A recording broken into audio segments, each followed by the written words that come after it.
May I remind everyone that the fuse on this panel does not represent the French government.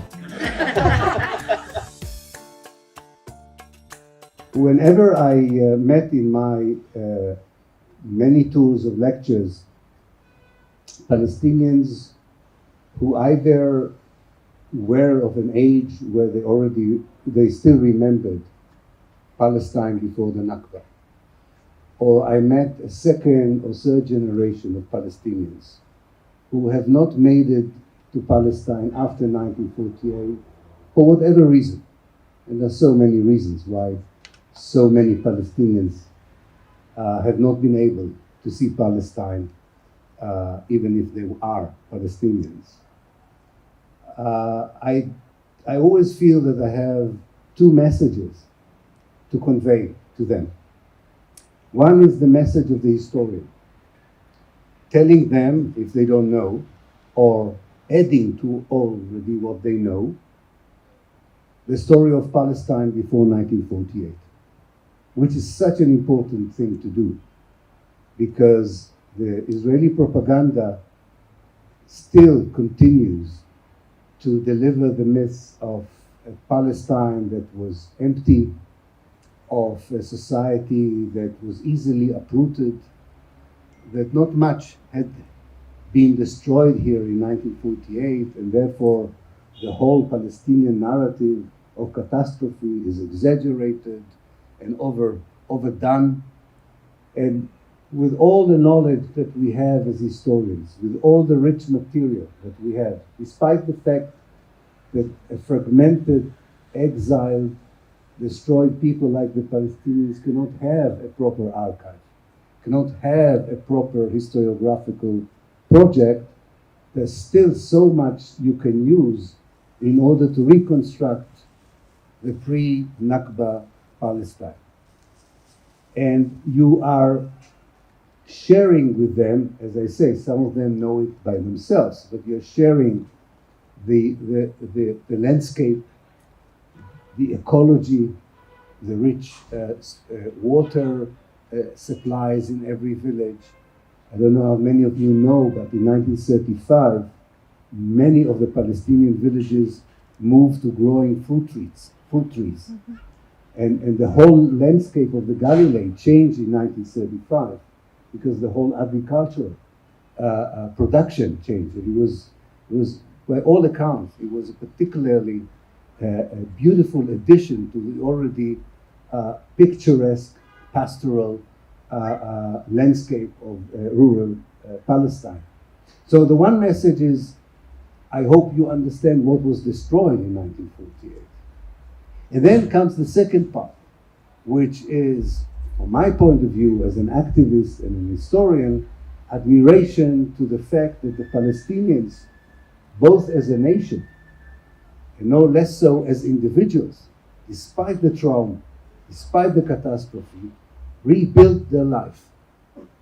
They rebuilt it as a national movement, but they also rebuilt it as individuals, starting from scratch, new careers, continuing old careers that were disrupted by the Nakba, contributing, by the way, immensely to the educational system of Kuwait, of Iraq, building Jordan.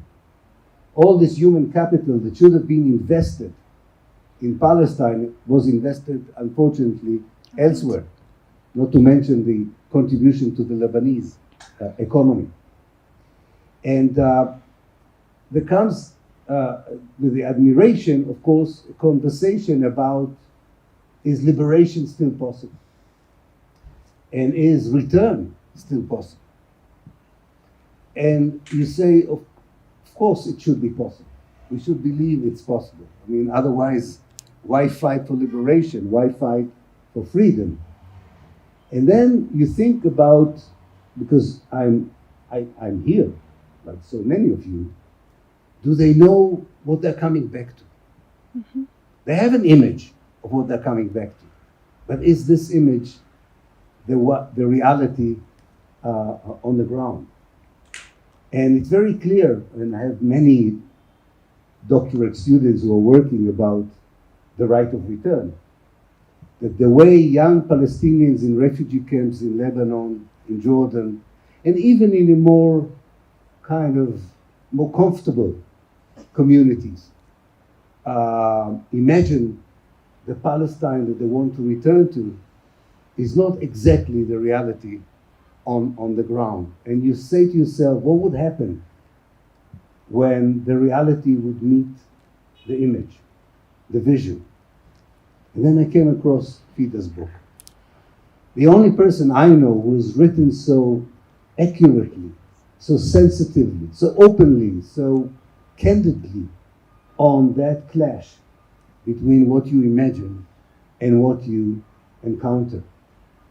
And it always reminded me the surveys that used to be done, especially by Halil Shikaki, but not only by him, among refugee communities in Lebanon in particular, asking them every 5 months, do you still believe in the right of return? Would you return?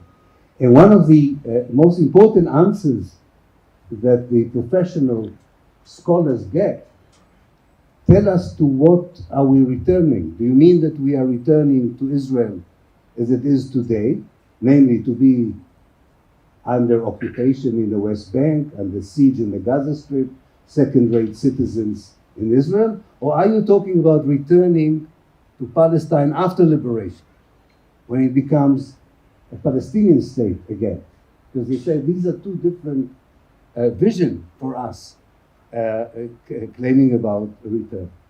Now, historical circumstances have brought Fida in 1993 to implement her right of return without dwelling too much, is she returning after decolonization and liberation, or while the colonization still continues. And yet, if you read the book, you understand and you can fully empathize with it, even if you're not a Palestinian, that the initial excitement and expectation for the return overtake any other issues, because it is a return, it is a closure, especially for a family whose the father, Sabri, was decided to leave not during the Nakba, many years after the Nakba, as part of a wish to be an integral and organic part of the liberation movement. And hence the return is a reunification with a family that was not a family of exiles, although some of them are internal refugees for sure, but not a family of exiles outside of Palestine. And therefore, of course, you can see how the unification with the family and the homeland can be so exciting. And then, and I must really congratulate you, Fida, the way you are unraveling that it doesn't happen in one day, but you slowly understand that this is such a complex, intricate process to become actually a much lesser citizen that you were in Cyprus, Beirut, or in the United States. That this is also what return means for a Palestinian if they come back to the reality today. It's not as catastrophic as leaving a village in the Galilee with 55 or 60 dunams to live in a small hut in a nearby village or in a refugee camp. Of course, there the trauma is beyond comprehension. But also the trauma of living after building your life after 40 years, becoming part of an assertive liberation movement, experiencing life as an equal citizen, maybe a refugee, but still, with the societies that, as Fida writes, that even in Cyprus, you don't see weapons everywhere. A society, you come to this militarized, racist, apartheid state of Israel, and you cannot say, well, all what matters is that I'm implementing my return. No, you can't. The two have to be dealt with together.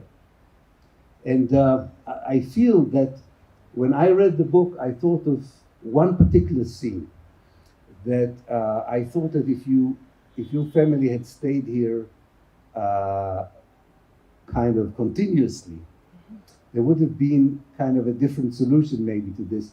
If I remember correctly, you tell your first day of independence in Israel, where you decided to stay home because it was so depressing.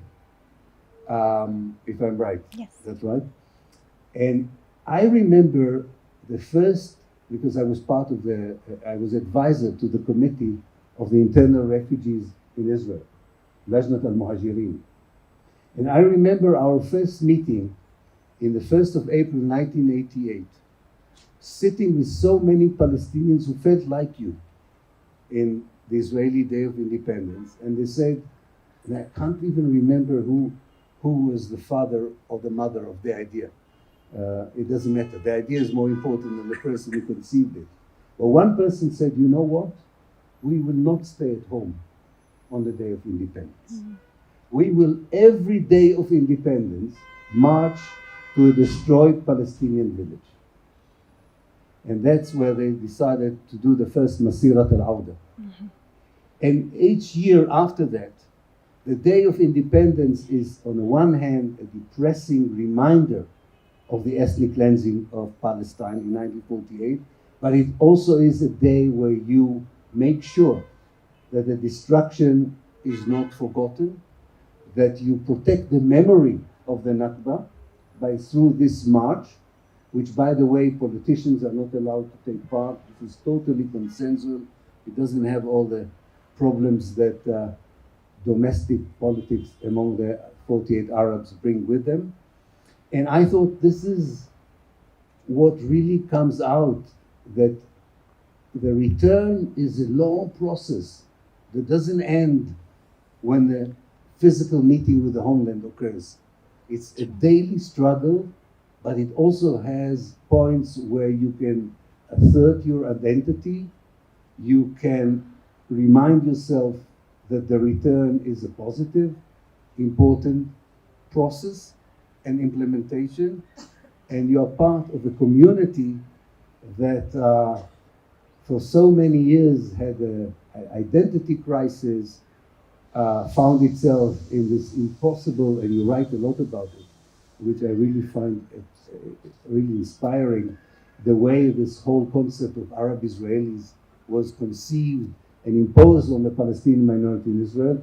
But I think this group of people, not everyone, of course, among the 1.5 million, there's a new generation with a different reflection of who they are, what is their role in the overall Palestinian liberation struggle. And I would end before giving you the mic by saying that although it makes much more sense to say, let's do the return after decolonization and liberation, apparently a return before decolonization and liberation contributes to decolonization and liberation. So we are all so glad that you did join us when you were 22 years old. Too many good people have left, even people who could stay have left, which is a pity. And the struggle has to go on also from within and not just only from the without.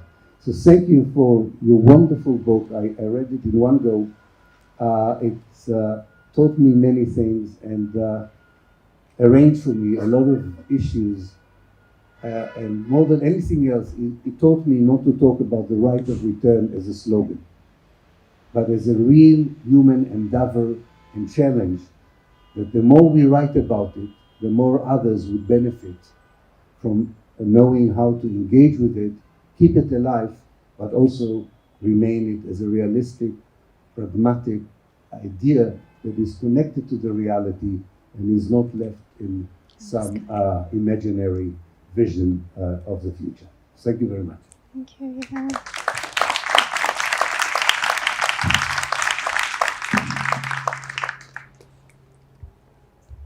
Good evening, everyone. Thank you so much for coming, for joining us tonight. I'd like to to explain a little bit about the book and also touch on a few points that Ilan made.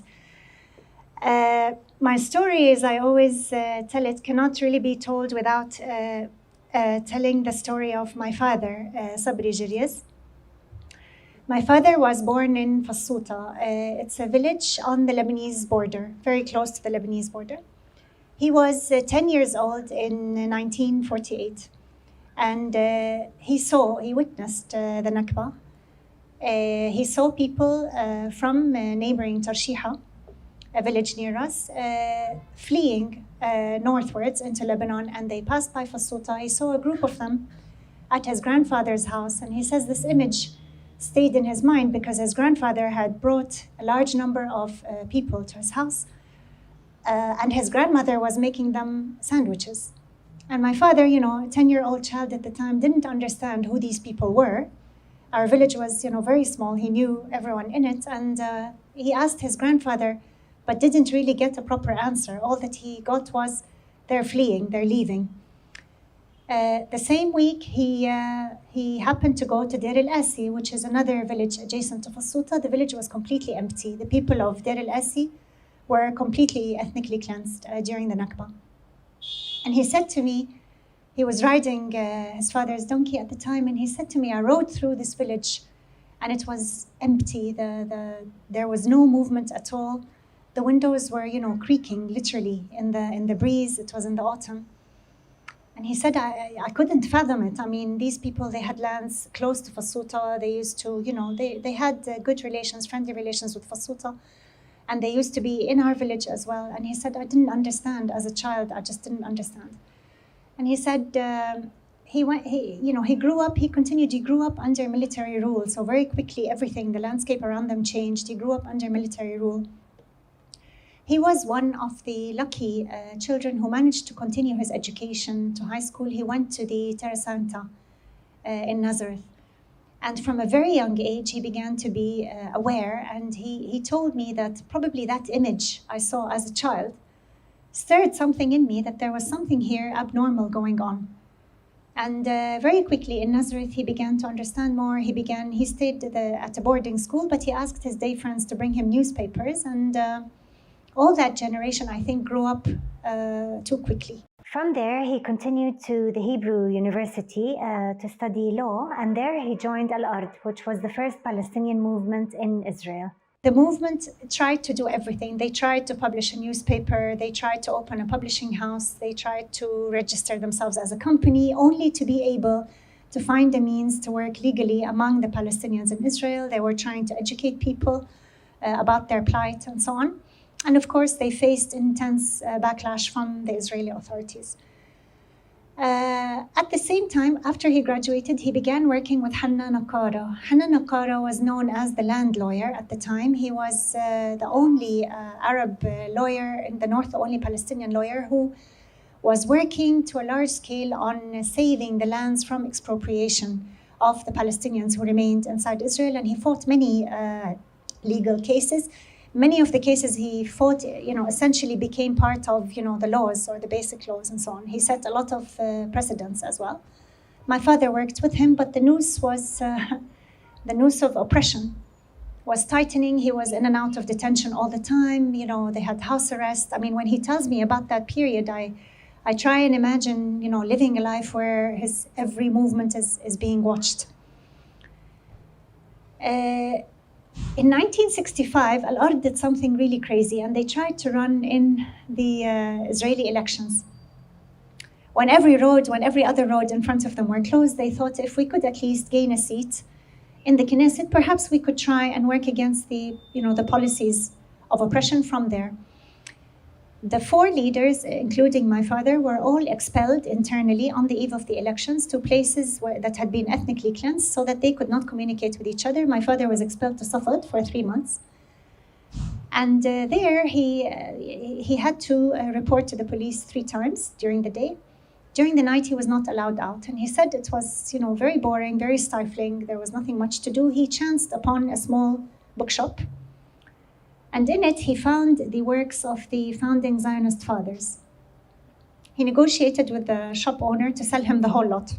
He spent the 3 months in Safad reading about Zionism, and he told me, I really wanted to understand these people. Where had they come from? This colonization that had taken over my country. And of course, in the meantime, he was a Nasserite also. There was a lot of nationalistic sentiment among that generation, his friends and so on. In 1967, after the Nakba, he more or less abandoned any hope of political work inside Israel because he understood that it wasn't getting anywhere. There was no option really for the Palestinians, and he joined Fatah at the time secretly. And shortly afterwards, in 1970, he chose voluntary exile to Lebanon, where I was born and my brother was born. A few years later, he became the director of the Palestine Research Center of the PLO in Lebanon.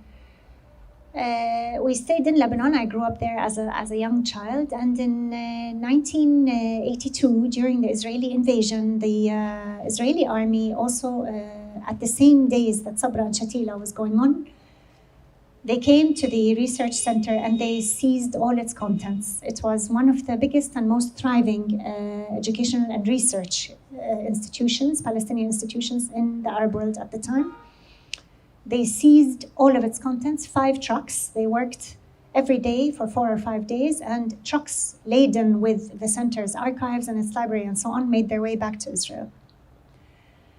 In 1983, a few months later, in February, the center was really one of the last remaining Palestinian institutions to remain in Lebanon. And in 1983, a car bomb was planted outside the center by Israeli allies. And it took the lives of several of the center's employees, and including my mother. I lost my mother. I was not yet 10, almost 10 years old, and my brother was 5. In June, just a few months later, we left Lebanon. We were really among the last Palestinians to leave. It was a very dark chapter of our history. No Arab country would accept the research center to go there and be reopened there. We eventually found ourselves in Cyprus. And I grew up in Cyprus, and I grew up in Cyprus. My father reopened the research center there. He was also a close advisor of Yasser Arafat on Israeli affairs. The research center was reopened, but on a smaller scale. And for me, that was it. Palestine was always this dream. It was always something that we spoke about, always something that was around us at home. In my father's work, in the journals, in the books everywhere, in his writing that he did. My mother had also worked with him in Beirut in the research center. So a lot of my images as a child are of both of them, writing and reading, and books were everywhere in the house. This was the image in my mind. And suddenly, for me at least, out of nowhere, I finished university and I was working in Cyprus, and suddenly out of nowhere, the Oslo Accords were signed. And I remember watching the awards signing, the Accords signing ceremony on the TV with, I was in Cyprus at the time, and I turned around to my dad and I said, "What does this mean? Can we go back home?" And he said, "Yes, eventually yes." And I remember he smiled. There was a huge smile. He later told me, and I don't know how he knew, but he said, "Ever since I left in 1970, and even though all the odds were against us, I believed that one day I would go back." And in 1994, we did come back. We came back for a visit.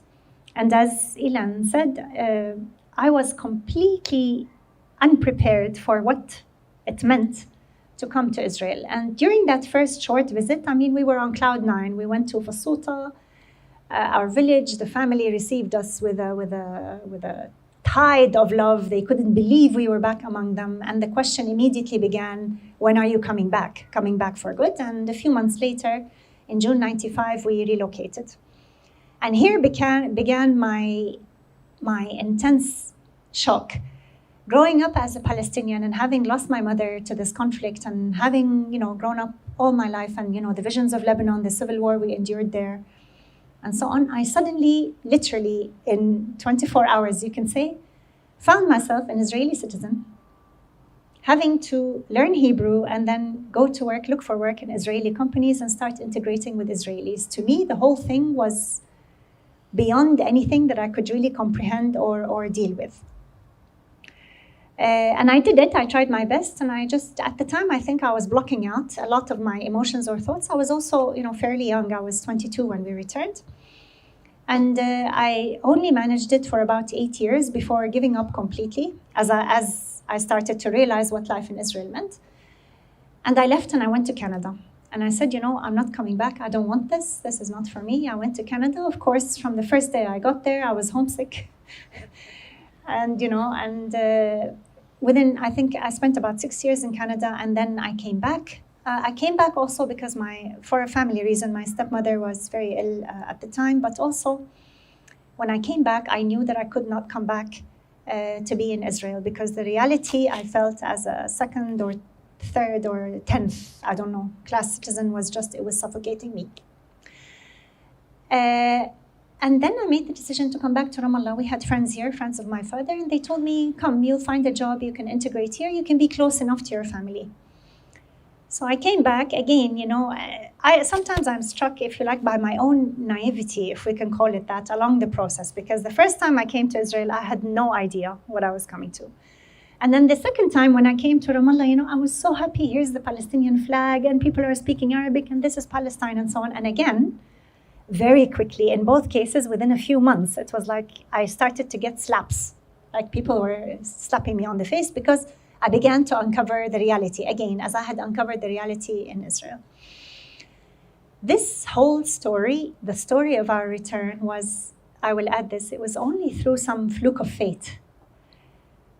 Because, after the entire Oslo Accords, I found out less than 10 people were actually able to return to their towns or villages inside Israel. And it was only through a very small stipulation of the Accords that allowed a certain number of people who had worked with the PLO but had not been refugees. In other words, like my father, they had held Israeli ID before leaving.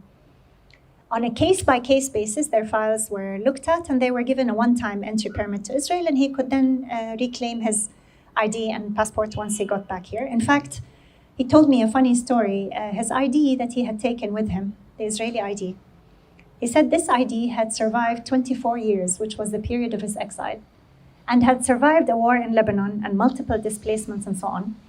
You can imagine the kind of state this card was in. So when he got here, he said, the first week I was here, he went to the Interior Ministry in Akko, in Acre, to renew it. And he said to me, the clerk took it and looked at it and looked at him and said, what is this? And he said, well, it's my ID. And she said, I know it's your, what is this, why is its condition? He said, well, I was away for a long time and I didn't renew it.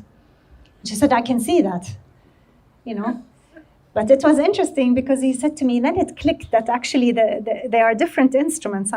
He said, in my mind, she should have clicked on her computer and immediately figured it out. She didn't. To her, I was a citizen who had obviously done terrible things to his ID card. But my father's return, even though he had grown up here and so on, I feel it was equally also shocking on so many levels. It also took him a long time to adjust to being back here and to the new reality. I used to be, very upset at our reality as Palestinians in Israel until, again, with the passing of time, you really begin to understand this box that people are in and the way they have to struggle to survive also in their own way. It's a different way from that in the West Bank, but they also struggle every day in a system that really, I will say this, and it's something I've thought of many times over the years. It is incredible how much energy this state puts into oppressing a certain group of people. It is incredible how many ways this oppression and how many manifestations it takes. It's really incredible. Sometimes I think, how much does it take to really find every single facet of a person's life and bother them in it? And when I came, of course, to the West Bank, the picture was multiplied 10 times, 20 times. Here I began to live the reality of, checkpoints and martyrs and invasions and so on, and the constant sense of fear and insecurity. So again, a stranger in my own land. After all these years, I wrote this book to really share this journey, especially that it's a bit of a strange or unique journey in the sense that not many Palestinians have been able to cover the tripod, the diaspora, 1948, and also here. And to me, that tripod more or less represents the different Palestinian experiences in the different places we were flung to or we stayed in after the Nakba. And the book also raised the question that Ilan spoke about. Yes, and this question that has always been at the forefront of my mind. What does the return mean today? If the right of return is exercised tomorrow morning by X thousand or X million Palestinians to the setup that is here today, what will their experience be? And I believe in this book, I tried to portray at least my experience, what I saw. And I think, I wrote this book really for other reasons as well. I wrote it for all those people that don't have the chance to come to Palestine, that would so much like to make this journey but are unable to. I wrote it for the memory of my late mother who worked for the struggle and sacrificed her life for it. For the memory of, the so many martyrs that have gone for this cause. And I also wrote it as an answer to many friends that I've met in my life's journey who have, from time to time asked me, particularly those outside or who are non-Palestinians, we know there's a problem, but we don't really know, we don't really understand it. I'm hoping that this book will give enough to tell people the story of Palestine through the story of my family. And again, thank you so much to everyone who came tonight. Thank you.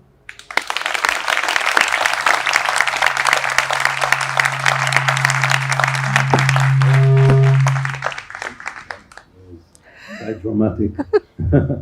Thank you, Fida. Thank you so much for sharing your journey with us. And anyone who hasn't read the book, this is just a nugget. This is just the tip of a very rich story.